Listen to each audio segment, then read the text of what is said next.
Take note of Trevor Horn. He is the guest of honor on this edition of the Music is My Life podcast from Berklee Online. I'm your host, Pat Healy, and if you're wondering why I suddenly sang part of Video Killed the Radio Star, it's because our guest, Trevor Horn, is one of the songwriters behind that classic. He's also known for his work with the band Yes, and the iconic records he produced, including work by Frankie Goes to Hollywood, ABC, Seal, Belle Sebastian, John Legend, and way too many others to mention. And what's unique about Trevor Horn is that he has all of these accolades, and he's been playing bass since he was a kid, having also played bass in the Buggles on that aforementioned mega hit, Video Killed the Radio Star. So he has all these credits, but he's also a student. He's still learning. We spoke just as he was wrapping up Berklee Online's R&B bass course, taught by Danny Morris, and he's enrolled in another bass course next semester. So we joined Trevor Horn's journey en medias res, as it were, remote from his Los Angeles home, where he's having some work done, which you will definitely hear a little bit in the background. And why does such an accomplished musician even need bass lessons? Well, let's let Trevor Horn tell you. Well, the fact is that everybody could do with bass lessons.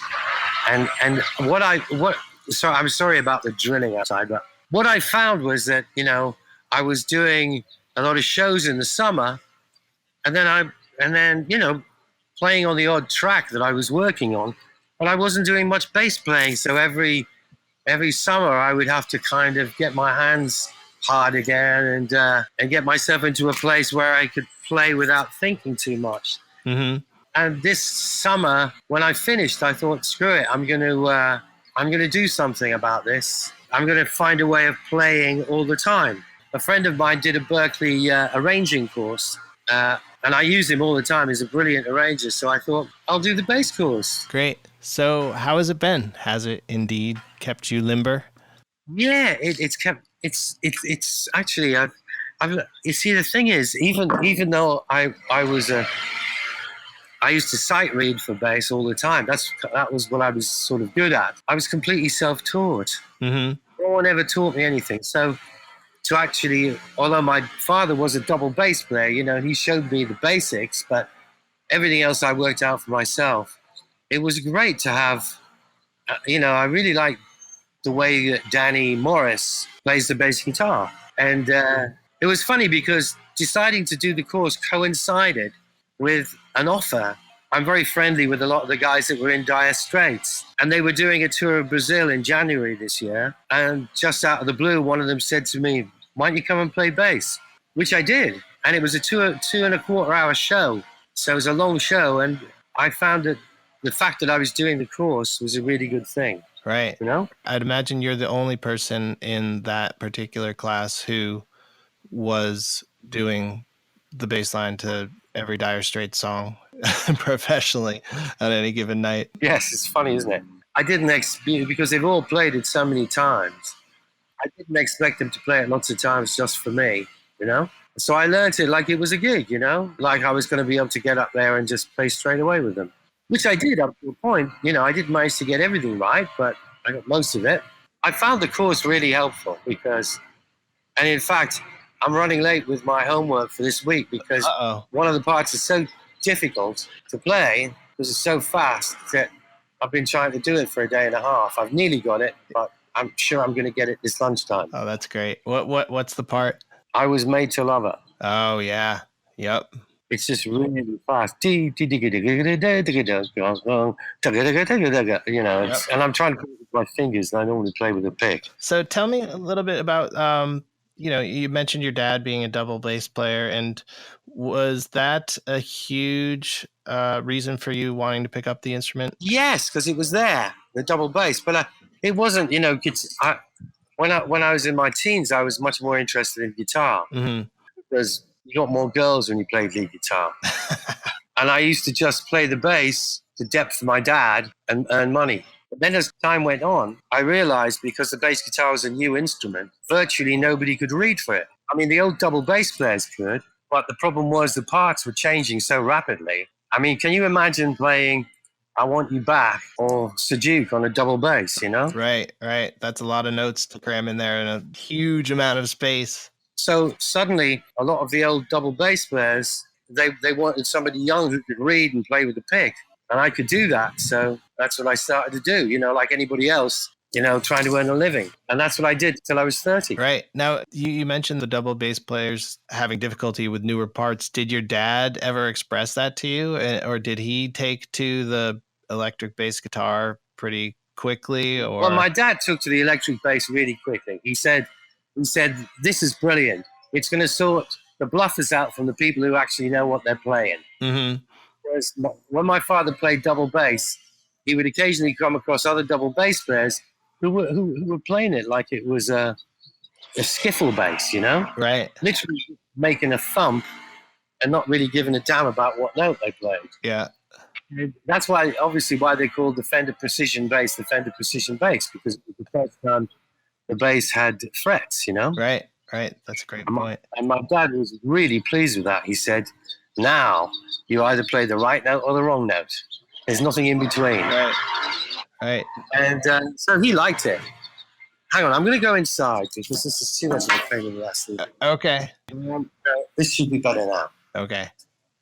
We'll close the door. Right, can you still hear me all right? I can. It's a bit echoey. Hang on, how about this? Is that better? Terrific. That's good. Anyway, when I was 8, they gave us all recorders, and a book, and said that we had to learn the first 2 exercises. And it was the first time I'd ever done anything like that. And I learned the first 2 exercises. And I always remember when I went in on the Monday, I was the only person that could do it. Mm-hmm. And I thought, oh, maybe I'm good at this. Pretty soon I used to play the recorder, play the hymns, you know. I used to read the hymns and play them behind the piano player. Yep. That's kind of where I learned to read music. And so when I picked up the bass, double bass, when I was 11, 12, I figured out the notes from figuring out the recorder, you know? Mm-hmm. I guess I'm interested in knowing a little bit about the relationship with your dad and the way that music may or may not have played a factor. When you started to show serious interest, was he excited about that? Well, the thing was, I never used to see my father in the evenings mostly because he was working. Mm-hmm. We'd work as a dairy engineer, come in and have dinner and go straight out and do a gig like 5 nights a week. Uh-huh. So from when I was about 11, I had a room at the back of the house with a piano in it.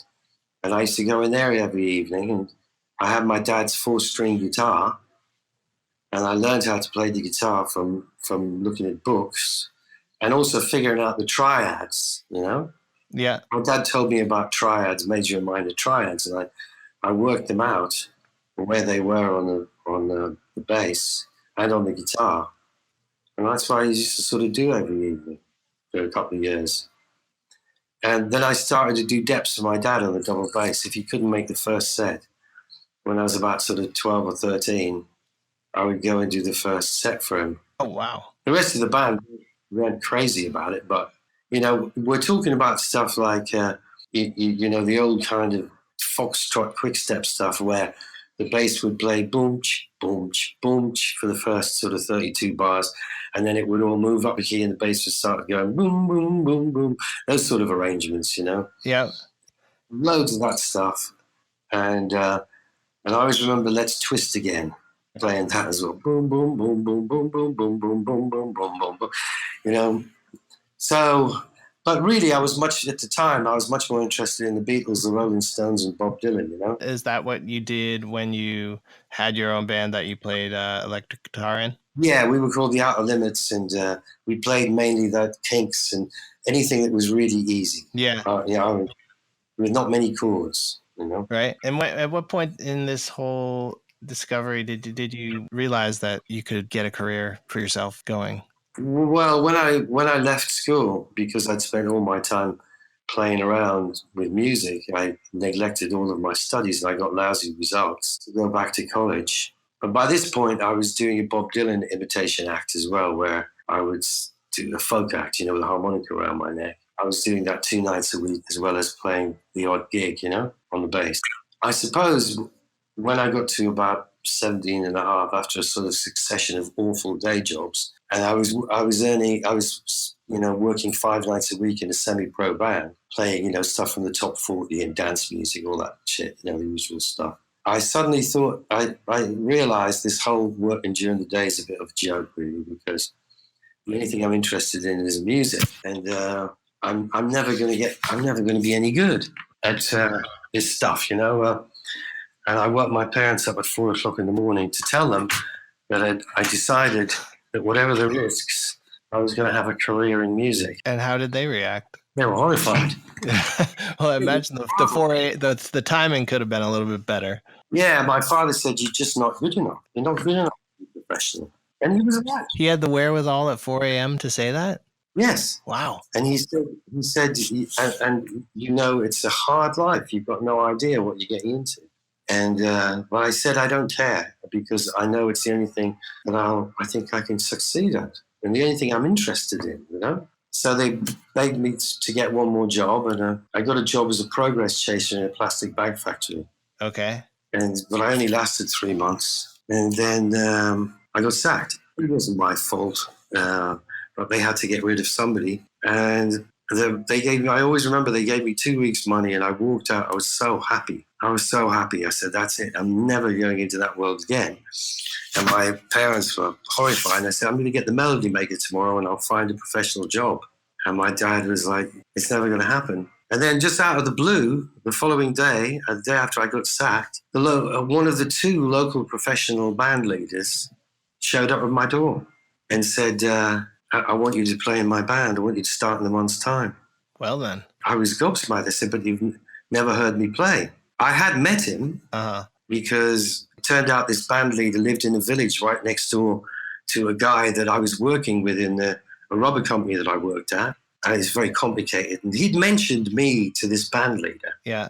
And so I'd gone to see the band leader. I met him, and he said, "Come see my band for 1 set, and there's a song here. I want you to listen to it. It's called Everlasting Love, and tell me if you can play it." I knew the song perfectly because it was a very difficult bass part. It went,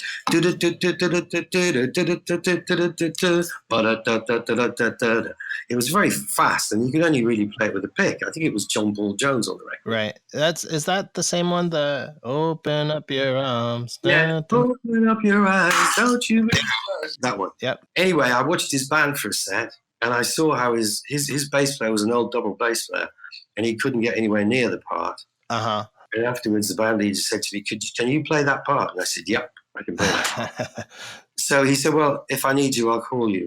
And that had been like nearly a year before. Okay. And then suddenly, the day after I get fired, he turns up and he says, "I want you to play in the band, sign this contract, start in a month, £25 a week." I'd been earning £10 a week for a 40-hour week. Right. So this was suddenly £25 a week for 5 nights. And luckily, I said to him, "If I start in a month's time, do you mind if I go in and work my way through the pad?" We used to call it a pad then, because, a band like that would have a pad with like 300 parts in it. You know what I mean? Right. Over the next month, I spent 5 or 6 hours a day, and I worked my way through the whole pad, looking for anything that was difficult. I learned it, you know what I mean? Yeah. And I started with him a month later, and I never really looked back. I think I was 18. And then, production was something I was always fascinated by. Mm-hmm. I think before we move on to production, I need to know why 4 a.m. Why had you been up at a gig playing and then you came home, or I'd been doing a gig and then I'd driven a girl home. Yeah. And I got back at 4 o'clock in the morning. So were they mad at you for waking them too? My parents were very tolerant in some ways. Yeah. And I've been quite, if I get an idea in my head, I can be quite impetuous. Yeah. I'm going to do it now. I'm going to sort it out now. So they must have been thrilled by the £25 a week then. No, not really. I moved out, and they were worried for me. Mm-hmm. Quite right. But that's what I did. I ended up in London when I was 21, playing with a band in London that used to do a lot of broadcasts with the BBC. Right. it was back at the time when the BBC would re-record a lot of the songs that were in the top 20. You know what I mean? And it was just because they couldn't afford to pay the royalties for the actual performers, or no, they only had so much needle time. They were only allowed to play so many records. Wow, that is crazy. They only had so much needle time, and they needed other stuff that wasn't needle time stuff. So it meant that we would go in an afternoon in the studio and record 6 songs, you know, everything, you know, like play them live and overdub the vocals going between 2 Corkranch machines. That's the way the BBC did it. Wow. But it was good for musicians because it gave you, and it got me really interested in, I mean, if I was interested in studios before and I was trying to write songs, you know, but bass was how I earned a living, you know? Right. And then, so sorry, I did interrupt you. You were going on to talk about production and how that all started. I was always trying to write songs, but I kind of stopped when I was about 20, because I got nowhere, as most people get nowhere. I went through a sort of brief period of sort of local fame where I was on the radio and Radio Leicester singing self-written songs with just me and the acoustic guitar. But it was only, you know, small fish in a tiny, big fish in a tiny pool, you know? Mm-hmm. Once I got to London, I met all kinds of people, and I was always interested in recording. And I think by the time I was 25, I was playing in the best band. Well, the best paid job in London was a guy called Ray McVeigh and his Band of the Day. Okay. And it was broadcast sessions, TV, and gigs. But, you know, back in, 1975, I was earning £200 a week. It's a fortune. Mm-hmm. I bought a load of recording equipment. And I only managed to stick a year with Ray McVeigh because I just couldn't handle it. The hours on the bus, you know, there was just you had no life. Mm-hmm. No life. And I went up to the Midlands in England. I built a recording studio with another guy. It took us like 6 months to build. And I was working 7 nights a week in a nightclub playing bass, you know. Mm-hmm. And after I built the studio in Leicester, I realized I'm stupid. You know, we weren't getting any business, so we advertised. We made, we'll fix up your song and make a demo of it. I did this for a few people, and one of them won a songwriting competition with the song that I fixed up. And somebody, a guy who'd been in the business a lot longer than me, said to me, "You know what you're doing is called record production." And no idea. And I said, "Really?" And he said, "Well, that's what I want to do." I said, "That's what I want to do." Yeah. He says, "If you become a record producer, you can't be a bass player as well." He said, "Because the record would be the most important thing. And if you're not the best bass player for it, you have to hire the best bass player." Right. And that always stuck with me. But, the guy said this to me when I was 25. It always stuck with me. So I would always try and get better musicians than me to play on my records. But you end up playing on quite a few of them, don't you? Yeah, because sometimes it's more about the sound than what you play. Yeah. Right. And getting the right sound and just playing the most boring part. I think making records taught me that about the bass. But sort of between when I was 25 and 30, I produced loads of tracks for people. And I played on lots of tracks. All my friends used to hire me because I could always come up with a more interesting bass line than they already had. I did a lot of that. And then suddenly I thought, well, this is crazy. I'm fixing up everybody's songs. I should start writing songs again. So I started writing songs again. And within a year I started to write songs again. I'd written Video Killed the Radio Star with Bruce Woolley. So that's what really turned it around for me, because then... Yeah, as soon as you wrote that, did you know that was something? I didn't know it. I thought it was good at the time, but afterwards when I thought about it, I thought that's the closest thing to a hit I've ever. Yeah. It's funny too, because the idea of that was so ahead of its time. I mean, MTV didn't even exist.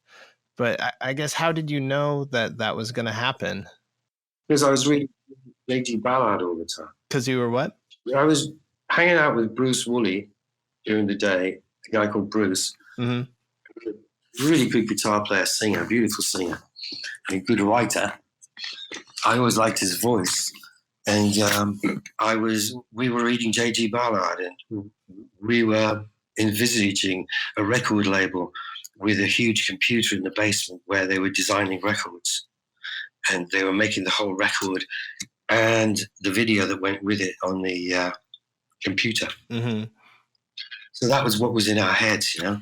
It's so funny though how it came to be so much more emblematic of an era, and I'm guessing that was something you could never dream of. No, you just, you know, it always makes me laugh when people claim credit.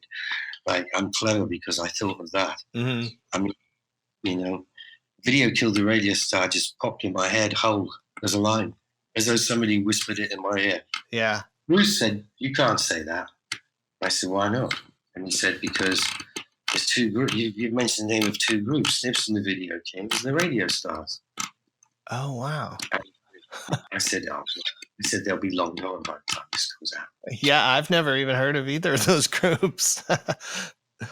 And the verses of Video Killed the Radio Star, pure J.G. Ballard. Okay.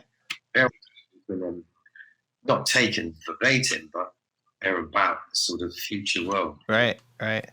The funny thing to me when I think about Video Killed the Radio Star, and this is strictly on a personal level, I mean, this anecdote, but I get that song in my head every single day, but it's only after another Trevor Horn song is in my head, because there's this one portion of my commute where the foot traffic is so congested that I think of a scene from the video for Owner of a Lonely Heart, which you co-wrote with Yes. Yeah. And then I think about how when videos first came out, critics were complaining that the visuals would prevent people from creating their own private imagery or whatever. Yeah. And then because of that, Video Killed the Radio Star is in my head.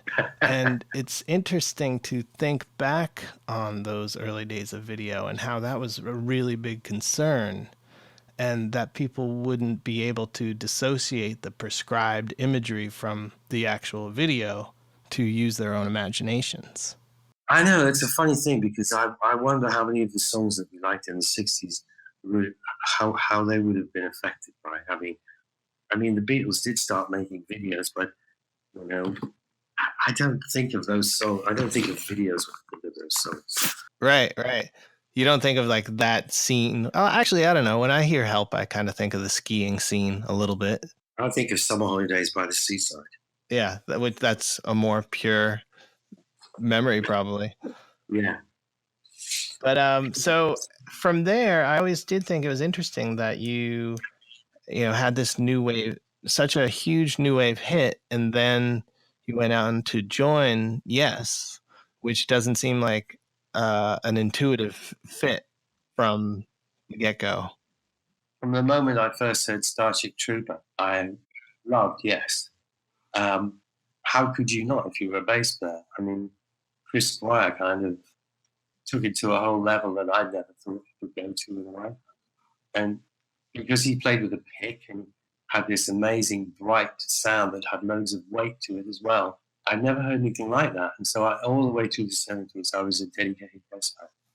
Because also, I have a sort of high, white voice that has no soul in it whatsoever. And so I could never sing like anybody, like the records. I mean, I always got the sort of terrible songs to sing when I was in bands because I could sing a bit. So they'd give me I'll be a long-haired lover from Liverpool and things like that. Yeah. And also on covers, because we used to do lots of cover sessions, 2 or 3 times I did the Brian Ferry songs, Mm-hmm. And because they said, get Trevor to do it, he can sing out of tune. Let's stick together. Come on, let's stick together. I used to do an impersonation of Brian Ferry. You still can. It's good. That's good. So that's how the Buggles suddenly had the same manager as Yes, and I got to meet Chris Squire. And I was, as a bit of a hustler, I played him a song that Jeffrey and I had written called Fly From Here.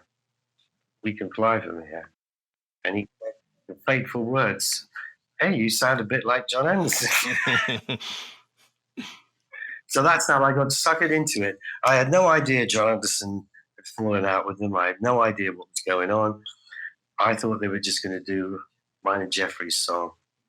But what we didn't know was that Rick and John had left the band. The band had sort of split up.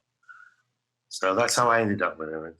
It was it was for 2 tours, a tour of America and 1 album. But you know what? I to sing that high for 2 hours wore me out. Yeah. So I didn't really want to be a rock star. It didn't appeal to me at the time, and I knew they were going to get John back at some point. And my late wife said to me, "I think you should forget being an artist for a while. I think you should be a producer, because if you be a producer, you'll be the best producer in the world." And she was being, talking me up a bit, but it's funny if people say things like that to you. It really can have an effect on you. But she was right, because I'd spent 5 years making everybody's demos, and by this point I knew the studio back to front. Right. It's true. It's funny how somebody else can help you realize your vision like that, because they know you from a different perspective. Yeah, that's why I think it's good to have bass lessons, because it's somebody outside of you. Right. Even though some of these things, that I've done on the bass course are quite easy, easy to look at, but you play them, all the way through and have them sound right, and then submit them to a teacher. A couple of them, I played them till my finger ends were sore, over and over again. Even though I can play them well, just to get a good take that I'm prepared to send to Danny, you know what I mean? Yep. So just that discipline is a really good thing. It's the same thing with record producers. Sometimes people think we don't need a record producer because we know what we want. We know what we want to do. Yeah, but you're a group of people. A record producer is outside of you, and he should be aloof and not play any favorites. That input from outside is so vital sometimes, Right. And how was your transition into being Yes's producer? And when John came back to the fold, it seems like, did you ever have a conversation with any of the members saying, well, he's coming back and I... No, I was the one that said John should come back. Oh, yeah? Yeah, because we were halfway through the album, and I thought we needed him back. And we needed a frontman back, Right. It wasn't going to be me, and I don't think it would have been Trevor Rabin.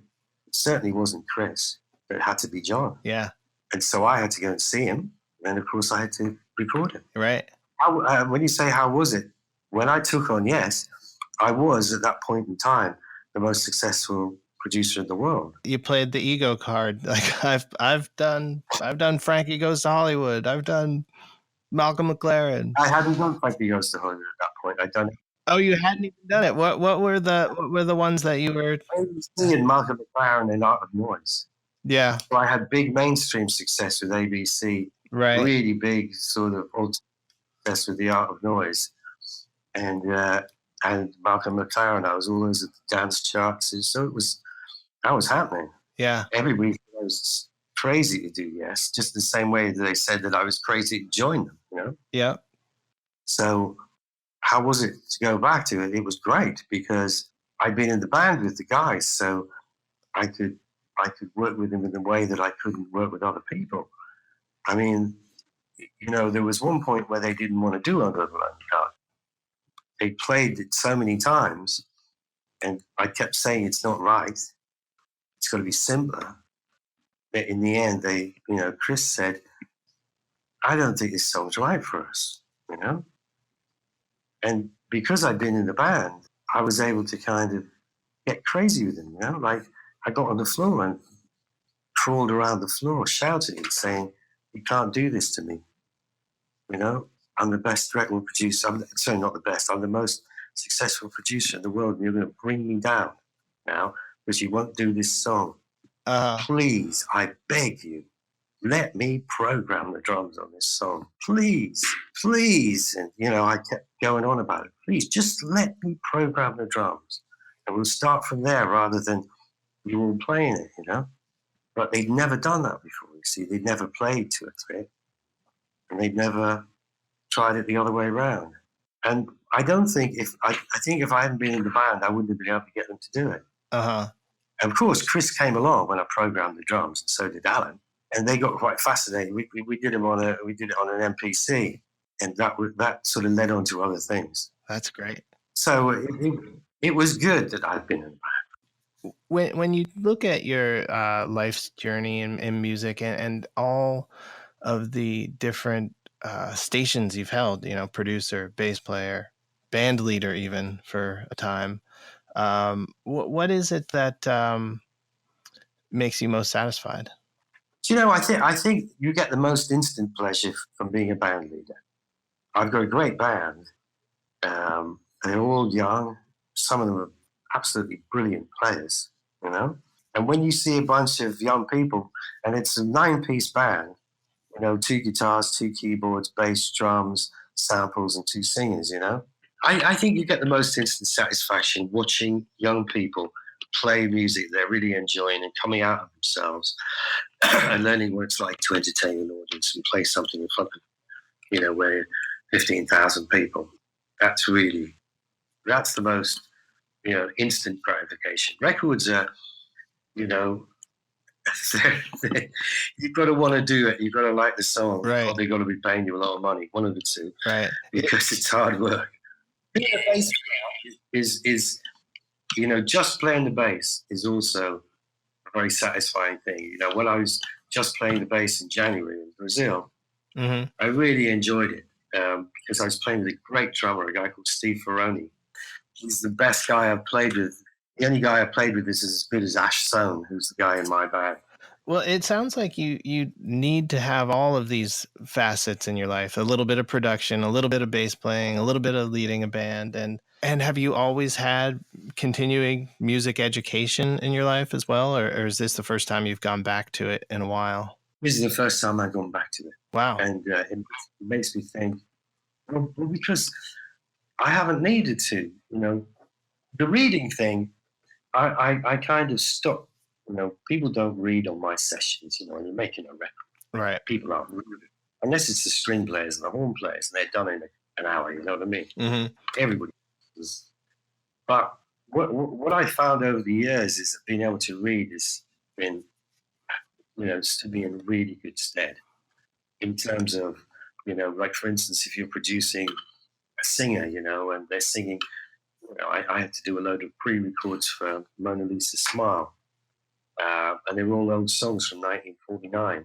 Mm-hmm. And being able to get the top line and everything, and because I can read, I can show the person what the tune actually is there. You know? Right. Yeah, that started me reading again, really. And it was the first time I had to actually look at it. You know? Right.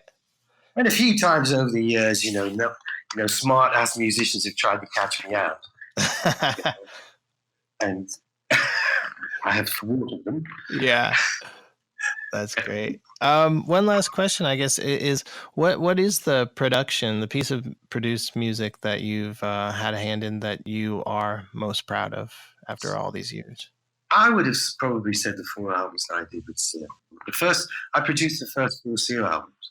I still enjoy listening to that second album sometimes, you know. The songs are so interesting, you know.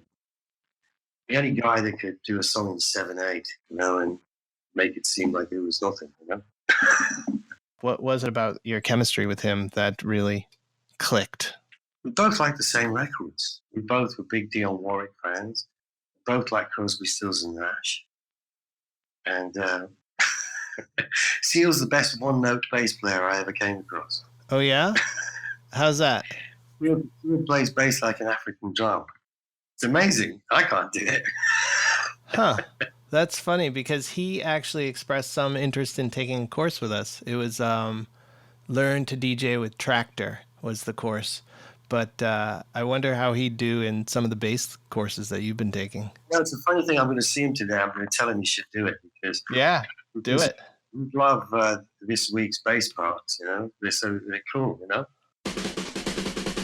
Well, if Trevor Horn's powers of persuasion are effective enough, you will perhaps one day be listening to the Seal edition of Music Is My Life.